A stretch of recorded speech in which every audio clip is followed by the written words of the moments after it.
What's going on, everybody? Top 10 Pokemon back, bringing you your favorite Pokemon TCG Market Series, the top Pokemon card auctions of the week recap. Folks, today it's more quality over quantity. There wasn't a whole lot of crazy auctions. We saw a lot on eBay and PWCC. Specifically, we're going to talk about some insane sealed product sales of pieces that I don't believe you have ever seen before, because I know I haven't, and the astounding prices that they went for. And then we're also going to talk about an auction sale that I felt was wrong. That PWCC kind of dropped the ball with this particular sale and how they listed it. So please stay tuned for all that and more. I thank you so much for tuning in. Quick shout out to today's auction recap sponsor. It is KantoShark.com, the ultimate Pokemon card marketplace. Here's what you need to do. After the recap, go over to KantoShark.com and check out their awesome inventory of vintage, modern, and Japanese graded cards they have for sale, as well as their newly listed inventory and cards they are currently having sales on. And don't forget, you can also make offers and utilize buy now, pay later options on a lot of their inventory. So head over to KantoShark.com. Let me know what they have available for you, and let me know what you pick up. Alright folks, let's jump into this auction recap, starting off, of course, with some interesting modern sales. Here we have the complete lot of all of the amazing rares from Vivid Voltage and Shining Fates, all graded PSA 10, so 9 cards total, sold for $117.50.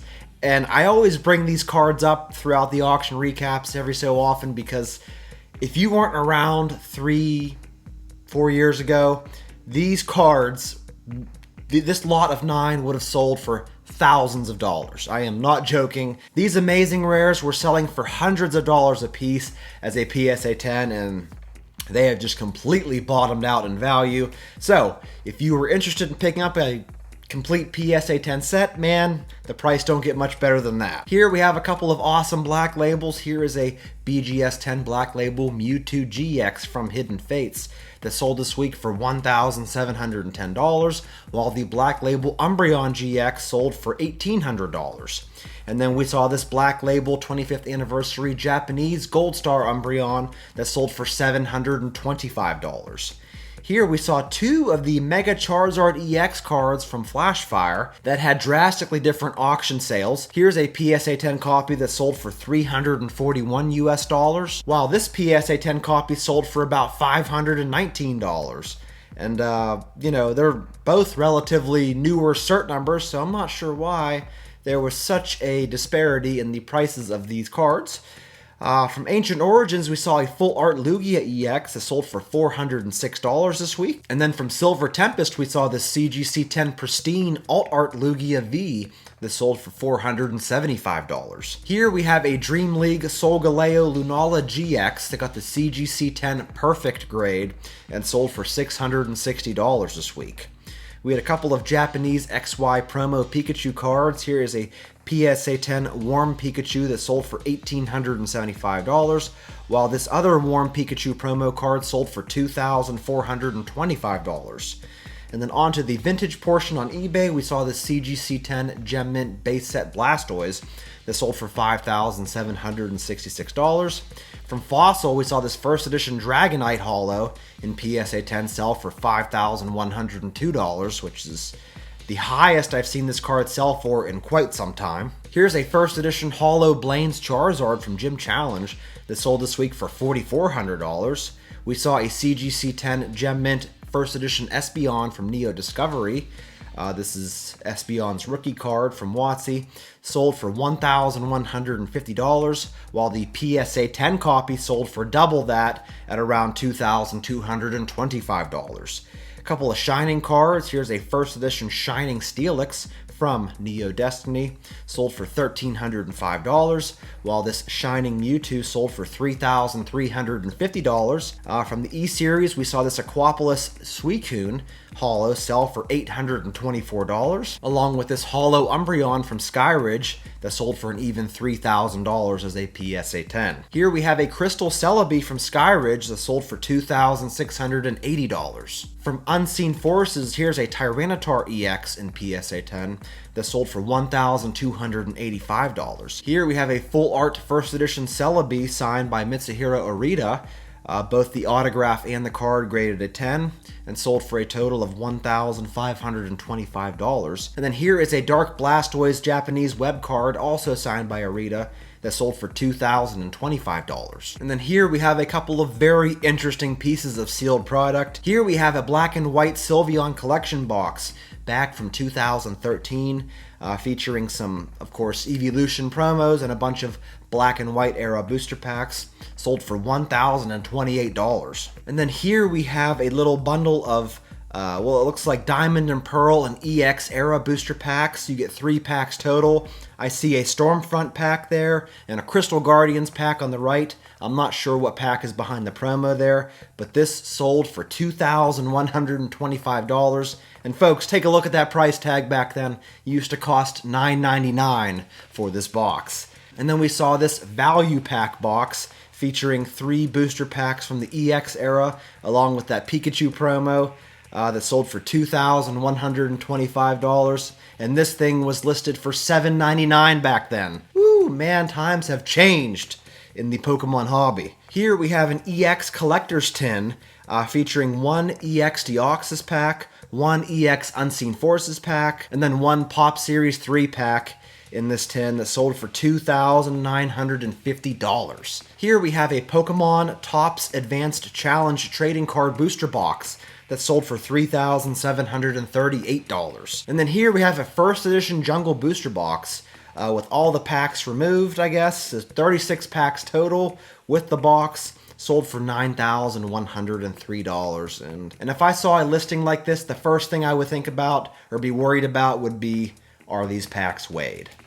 It doesn't really say in the title or description if they are weighed or not, but I would definitely be very cautious getting a lot like this. And then on to the PWCC weekly auction block, we have a couple of Moonbreons.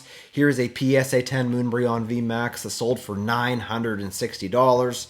And then we saw a CGC 10 Pristine example sell for $1,200. Then here from Neo Discovery, we have a first edition Tyranitar in PSA 10 that sold for $1,410. From Team Rocket, we have a first edition Dragonite in PSA 10 that sold for $1,950. We have a first edition Dark Espeon from Neo Destiny that sold for $2,070. And then here is a Light Arcanine first edition Holo, also from Neo Destiny, that sold for $2,160. Here is a first edition Shining Magikarp from Neo Revelation, sold for $3,720. And then here is a Deoxys EX from EX Deoxys that sold for $2,160. Here is another first edition Blaine's Charizard. This one sold for $5,400. And then we saw this Japanese Crystal Lugia that sold for an even $6,000 this week. Up next was this Gold Star Mew from EX Dragon Frontiers in PSA 10, sold for $8,100. And then we also saw this PSA 10 first edition Suicune from Neo Revelation that sold for $8,100 as well. A little bit of sealed product we saw on PWCC. Here's an XY Flashfire booster box that sold for $3,000. Here is a Sun and Moon team-up box cracking the $2,000 mark, selling this week for $2,070.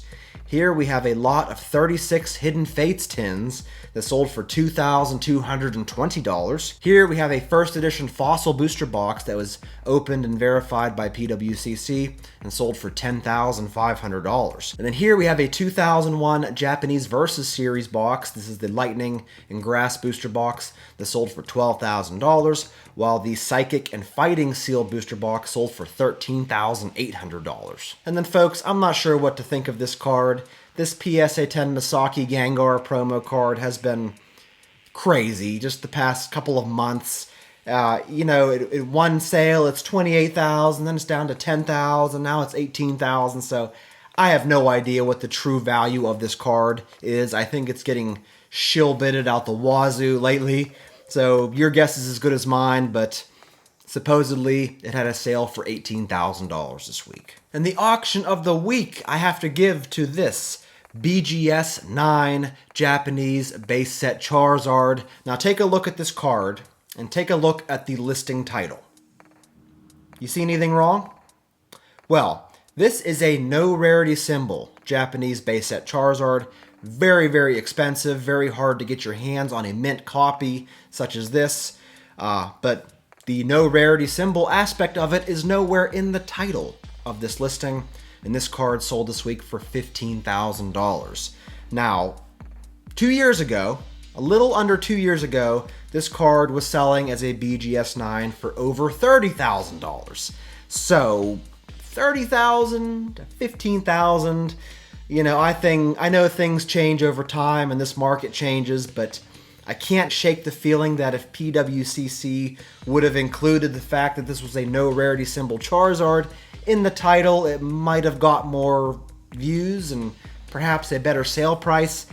If I was the seller of this card and I sent it to PWCC and noticed that they didn't put that in the title, I would be pissed off. So what do you think, folks? Do you think that them not putting that in the title really affected the value of this card? Or do you think that it is actually half the value that it was 2 years ago? Let me know in the comments. I am really interested in hearing your opinion about this one. Thank you so much for watching, community. I really appreciate it. That's all I got for you today. I hope you enjoyed the recap. If you did, give the video a like and be a subscriber to this channel. That's all I got today. You know the drill. I'll catch you all in my next one.